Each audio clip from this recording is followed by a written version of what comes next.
കേരളത്തിൽ തീവ്ര വോട്ടർ പട്ടിക പരിഷ്കരണം നടപ്പാക്കാൻ കേന്ദ്ര തെരഞ്ഞെടുപ്പ് കമ്മീഷൻ നടപടികൾ ആരംഭിച്ചതോടെ ആശങ്കയിൽ പ്രവാസി വോട്ടർമാർ. SIR പ്രക്രിയയുടെ വിവിധ ഘട്ടങ്ങളിൽ നാട്ടിലില്ലാത്തത് പ്രവാസി വോട്ടർമാർക്ക് തിരിച്ചടി. നടപടികളിൽ ഓൺലൈൻ സംവിധാനം ഒരുക്കണമെന്ന ആവശ്യം ശക്തം.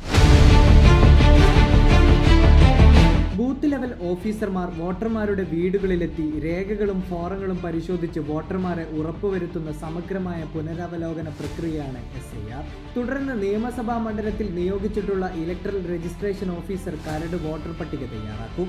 കൂടുതൽ രേഖ ആവശ്യമുള്ളവർക്ക് ഇവർ നോട്ടീസ് അയക്കും. പിന്നീട് അന്തിമ പട്ടിക പ്രസിദ്ധീകരിക്കും. അന്തിമ പട്ടികയിൽ പരാതിയുണ്ടെങ്കിൽ ജില്ലാ കലക്ടർക്ക് അപ്പീൽ നൽകാം. പരിഹാരമായില്ലെങ്കിൽ സംസ്ഥാന തെരഞ്ഞെടുപ്പ് കമ്മീഷണറെ സമീപിക്കാം. പ്രവാസികൾക്ക് ഈ പ്രക്രിയയിലെല്ലാം നേരിട്ട് ഇടപെടൽ അപ്രായോഗികമാണ്. ഇതുമായി ബന്ധപ്പെട്ട നോട്ടീസുകളോ അറിയിപ്പുകളോ സമയബന്ധിതമായി കൈപ്പറ്റാനും കഴിയില്ല. കുടുംബത്തോടെ വിദേശത്ത് കഴിയുന്ന നിരവധി പ്രവാസികളുണ്ട്. പലരുടെയും നാട്ടിലെ വിലാസം മാറാനും ഇടയുണ്ട്. പഴയ സ്ഥലത്ത് വോട്ടും പുതിയ സ്ഥലത്ത് താമസവുമുള്ള എത്രയോ പ്രവാസികളുണ്ട്. വോട്ടർ പട്ടികയിൽ പേരുണ്ടെങ്കിലും തെരഞ്ഞെടുപ്പ് കാർഡ് പുതുക്കാത്തവരുമുണ്ട്. ഇതോടെ നടപടികൾ പൂർത്തിയാക്കാത്ത പ്രവാസി വോട്ടർമാർ പൂർണ്ണമായ വെട്ടിനിരത്തലിന് ഇരയാകുമോ എന്നാണ് ആശങ്ക. SIR നടപടികൾക്കായി ഓൺലൈൻ സംവിധാനം ഒരുക്കണമെന്നതാണ് പ്രവാസികളുടെ പ്രധാന ആവശ്യം.